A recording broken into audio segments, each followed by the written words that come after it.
এরা হলো জামাতের ডালপালা, এদেরকে এনসিপি বলে তো লাভ নাই। বিএনপির সঙ্গে জামাতের সম্পর্কটা ঐতিহাসিক, নানান কারণে ঐতিহাসিক। আপনিও জানেন, আমি জানি, সবাই জানে। মানে তারা ওই যে তারেক রহমান নিজে বলেছিলেন জামাত হচ্ছে কি তাদের যমজ ভাই, তাই না? সো এখন কি জামাতের সঙ্গে এই প্রথম আমরা দেখলাম যে জামাতের বিরুদ্ধে বিএনপির সবাই স্লোগান তুলছে।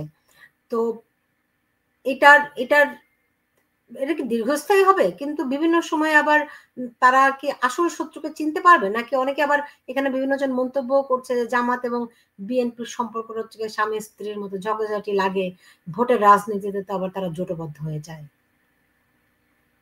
আমি আপনাকে খুব ক্লিয়ারলি বলি, বিএনপি, আমার ধারণা, আমি বিএনপির ভিতরে থেকে যতটুকু ফিল করি, যদিও আমি বিএনপির সাংগঠনিক শক্তির ভিতরে অতটা না, কিন্তু বিএনপির নেতা কর্মীদের এবং যুব শক্তি এবং ছাত্র শক্তিকে আমি যতটুকু চিনেছি এবং তাদের যে বক্তব্য আমি পাই থ্রো ইউটিউব, থ্রো মেসেজ, আপনি চিন্তাই করতে পারবেন না।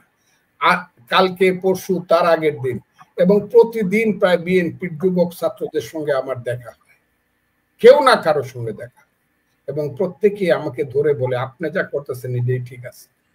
আমি তো বললাম যে জামাত যদিও বিএনপির ভিতরের মধ্যে অনেক বেশি পলিউটেড করছে, অনেক বেশি, গত ওই 2001 সনের পর থেকে অনেক বেশি জামাত আওয়ামী লীগের ভিতরে ঢুকছে কিনা বলেন। এই যে আজকে সার্জিস আলম, এই যে সাপের বাচ্চাগুলা, এরা কি? এরা দুইটা বক্তৃতা আজকে আমি শুনতেছিলাম বঙ্গবন্ধু সম্পর্কে, সার্জিস আগে কি বক্তৃতা করছে আর এখন কি করছে আপনারা তো শুনেন নিশ্চয়ই। সাপ, এবং এরা হলো এরা হলো জামাতের ডালপালা, এদেরকে এনসিপি বলে তো লাভ নাই। এদের সৃষ্টি তো হচ্ছে ওখান থেকে, জামাত থেকে এদের সৃষ্টি। হাসনাত বলেন, ও বলেন, এরা তো ছাত্রলীগের ভিতরে ঢুকে বসেছিল, বিএনপির ভিতরে নাই, এটা কে বলবে? আমি তো উদাহরণ দেখাইলাম, জালকাঠি একটাকে যে নমিনেশন নিছে, কি ডক্টর ফক্টর রাজাকারের আল বদরের বাচ্চাগুলা, এগুলা তো বিএনপি করছে, কইছে আমি বিএনপির নেতা। কাজেই একটা বিএনপিকে কিছু বিভ্রান্ত করতে পারছে এবং হয়তো বা আগামী দিনে করবে, কিন্তু আমি খুব ক্লিয়ারলি বলতে চাই, আপনার প্রশ্নের টোটাল উত্তর না দিয়ে বলতে চাই, আজকে আওয়ামী লীগ এই দেশে নাই, রাজনৈতিক ভাবে নাই। আমি কথাটা বললাম, আদর্শগত ভাবে ওই যে আমি বলি যে বাঙালি যতদিন থাকবে আওয়ামী লীগের ওটা আদর্শিক রাজনীতিটা, এটা পরের ব্যাপার। ওই যে আমি আরো বলি, আপনিও আমার প্রতি, আপনারা হয়তো বা রাগ করেন যে আওয়ামী লীগের লিখতে 10 বছর লাগবে, সাংগঠনিক ভাবে আমি বলছি। ইভেন ইলেকশনে আইলেও আওয়ামী লীগের যে বড় বড় নেতারা, এরা কিন্তু মানুষের কাছে গিয়া বলতে পারবে না যে আমারে ভোট দেন,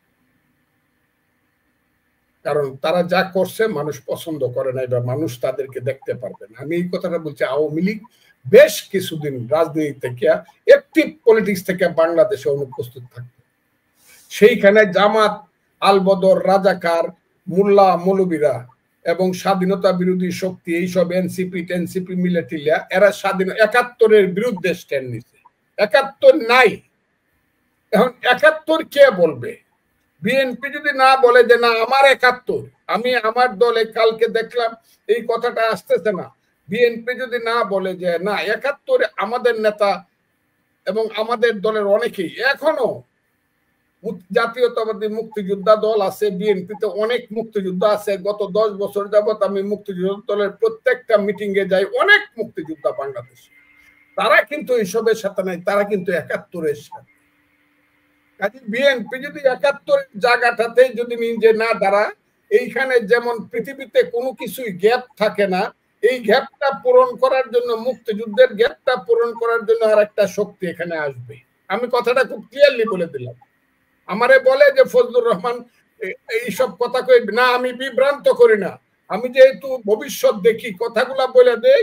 আমি যেগুলা কথাগুলো 6 মাস আগে বলছিলাম, এখন সব নিয়ে বাংলাদেশে এই কথাগুলাই বল, সব দল একই কথা। আমি যারা আমাকে বলতো ফজলুর রহমান আগে বিভ্রান্তিকর কথা বলে, এটাই সত্য যে আমি যা বলতাম 6 মাস পরে সবাই এখন তা বলতেছে। এবং আগামীতে আমি বলছি, বিএনপি যদি না বলে যে আমরা মুক্তিযুদ্ধের পক্ষের শক্তি এবং মুক্তিযুদ্ধের পক্ষেই আমরা, অনেকগুলো কাজ কিন্তু বিএনপি করছে মুক্তিযুদ্ধের পক্ষে, বিএনপি না থাকলে কিন্তু ওই যে আলী রিয়াজ বলছিল ৭২-এর সংবিধানটাকে ডিল মারে ফেলাই দিত, কিন্তু বিএনপি কিন্তু এটা করতে দেয় নাই। এমনকি বিএনপির প্রতি কৃতজ্ঞতা। ফজলু ভাই, বিএনপির এই যে আজকের অবস্থানটি, ধরেন তার জামাতের বিরুদ্ধে, এনসিপির বিরুদ্ধে আজকে বিএনপি যে অবস্থানটি নিয়েছে, এটি কতখানি রাজনৈতিক আর কতখানি আদর্শিক? আগে রাজনৈতিকটাই হোক না, আদর্শিকটা তো আস্তে আস্তে হবে, নতুন প্রজন্ম আস্তে আস্তে। এখন রাজনীতিতে তো আপনারা বলেন শেষ কথা বলে কিছু নেই, রাইট? তাইলে আজকে ধরেন যেটা আমরা দেখে আসছি, এই যে জামাতের সঙ্গে গাঁটছাড়া ভাব, আবার সময় মতো তারা ঐক্যবদ্ধ হয়ে যায়, রাইট? তো এটাই যদি রাজনীতি হয়ে থাকে, তাহলে আজকে যদি আপনি রাজনীতির কথা বলেন, তাহলে আজকে তারা বিরোধিতা করছে, কালকে আবার দেখবো যে আবার জোটবদ্ধ হয়ে গেছে, রাইট? কিন্তু বাংলাদেশের রাজনীতিতে বিষ বাষ্প এই দল আপনি বলছেন, তাহলে ওই রাজনৈতিক সিদ্ধান্তটিকে আগে নেওয়া দরকার নয় যে এই দলের সঙ্গে কেউ নাই?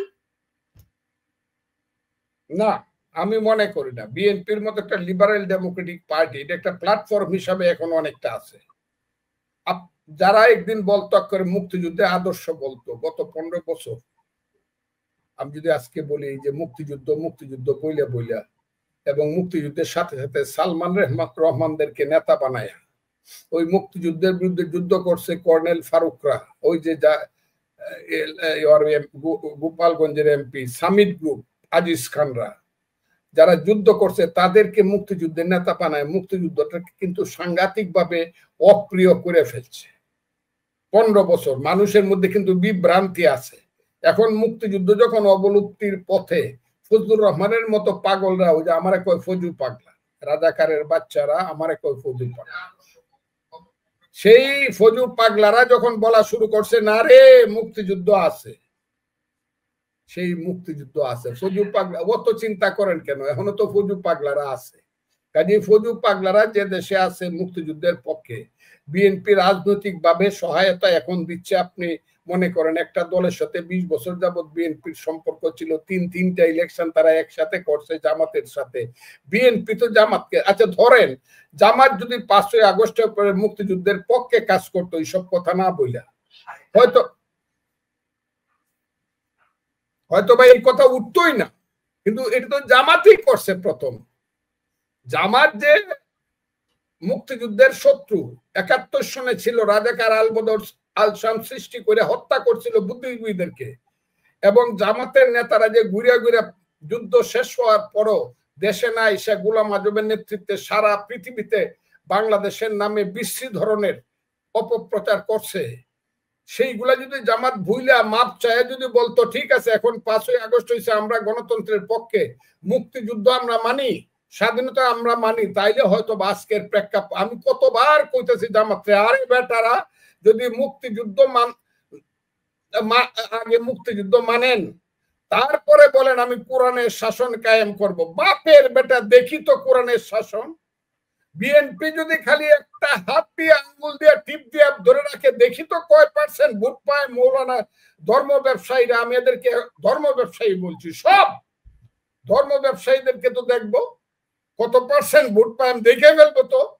বিএনপি খালি হাত দিয়া টিপ দিয়া ধরে রাখবে, আর বিএনপির আশেপাশে যে লোকজন আছে, বাম হোক ডান হোক, যারা মুক্তিযুদ্ধের পক্ষের লোক, তাদেরকে নিয়ে যখন বিএনপি চলবে, তখন দেখা যাবে ওই যে ধর্ম ব্যবসায়ীদের শক্তি কত এখন থেকে দেখা যাবে। আমি খুব ক্লিয়ারলি বলতেছি। এখন আপনি বলবেন বিএনপি আদর্শিক ভাবে আছে কি নাই, সে আদর্শিক ভাবে আছে কি নাই সেটা তো ভবিষ্যতে প্রমাণিত হবে, কিন্তু রাজনৈতিক ভাবে তো এখন স্ট্যান্ড নিছে বিএনপি। জামাত শিবির রাজাকার এই মুহূর্তে আমরা বিএনপিকে নানাভাবে স্ট্যান্ড নিতে দেখেছি, কিন্তু সেই স্ট্যান্ড তারা ধরে রাখতে পারেনি সেটাও দেখেছি। ধরেন আপনি খোকাবাইয়ের ছেলে, একজন মুক্তিযোদ্ধা, বিএনপির মধ্যে যেই মুক্তিযোদ্ধা ধারাটি খোকাবাই তাদের মধ্যে অন্যতম ছিলেন, সাদেক হোসেন খোকা। ইশরাক হোসেনকে বিএনপি ব্যাকিং দিল ঠিকই, কিন্তু শেষে এসে ইশরাক হোসেনের পক্ষে আর থাকলো না, রাইট? আমরা দেখলাম যে ওই 3 উপদেষ্টার পদত্যাগ দাবি করলো, রাইট? ইশরাক হোসেনকে মেয়র বানাতে হবে দাবি করলো, কিন্তু শেষ পর্যন্ত কি হলো? বিএনপি কি পেল? কিছুই না। এবং এই ধরনের ভুল যদি বিএনপি আরো করতে থাকে, আমি আপনাকে জানি না এই ধরনের বিএনপি, কারণ আমার কাছে মনে হয়েছে আমি বিএনপির সমস্ত সিদ্ধান্ত মানবো, কিন্তু আমার কাছে ব্যক্তিগতভাবে মনে হয়েছে যে ছেলেটা সূর্যের মতো ঢাকা শহরে উঠতেছিল, আমি বারবার ওর নাম বলি ইশরাক, সে একটা he is a rising sun. আপনি সান SON সান বলেন আর SUN সান বলেন, he is a rising sun. সেই ছেলেটাকে সাংঘাতিকভাবে অপমান করা হচ্ছে। এটা অন্যভাবেও তাকে ঘরে বসানো যাইতো যাতে তারও মান থাকতো, বিএনপিরও মান থাকতো।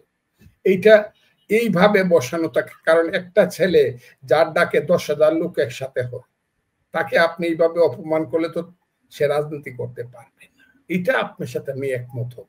আর বিএনপি যদি বারে বারে স্লোগান বদলায়, বারে বারে অবস্থান স্ট্যান্ড বদলায়, বিএনপিকে তো আমি ধরে রাখতে পারি। আমার কথাটা কি বুঝছেন?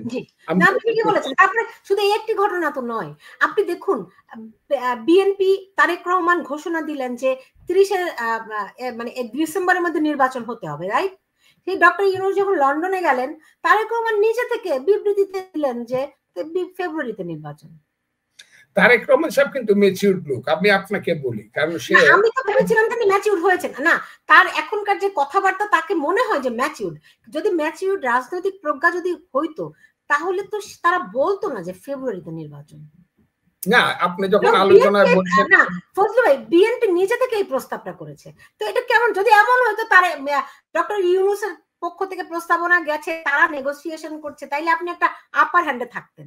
এখন আমরা তো দেখলাম যে বিএনপি নিজের থেকে এই প্রস্তাবনা দিয়েছে এবং ডক্টর ইউনূস সেটি অ্যাকসেপ্ট করে। না, তারেক রহমান ওইটা আমি ম্যাচিউরড বললাম, আপনি আমাকে কথা বলতে ম্যাচিউরড বললাম। উনি আগেই মনে করছে যেহেতু আলোচনায় বসছি, কাজে গিভ এন্ড টেক করতে হবে, অ্যাডজাস্ট কম্প্রোমাইজ করতে হবে। তো গণতান্ত্রিক আলোচনা, এটা তো বিপ্লবী আলোচনা না, যুদ্ধের পর্যায়ে।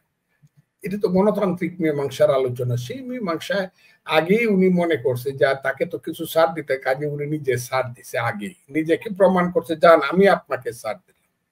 এটা উনি প্রতিষ্ঠিত করছে। না সরি ফজলু ভাই, আপনি আমার চেয়ে অনেক অভিজ্ঞ, অনেক প্রজ্ঞাবান, কোনো সন্দেহ নাই, কিন্তু এইটাকে কি অভিজ্ঞতা বলে? কারণ মানে তার কি জবাব দিয়ে ডক্টর ইউনূসের কাছে নাকি তার সমর্থকদের কাছে, তার কর্মী বাহিনীর কাছে, কার কাছে বলেন আমাকে? এই আলোচনাটা তো এখন অনেক দূরে, এখন তো নতুন প্রেক্ষাপট সৃষ্টি হয়েছে। এই আলোচনাটা করে তো ইউনূস সাহেবকে তারেক রহমান সাহেব একটা ওর মধ্যে বন্ধনের মধ্যে ফেলাই দিয়েছে, ঘেরাওয়ের মধ্যে। ইউনূস সাহেবকে এখন হয় ফেব্রুয়ারিতে ইলেকশন দিতে হবে, তা না হলে যা হবে এই দেশে সেটা ভিন্ন জিনিস।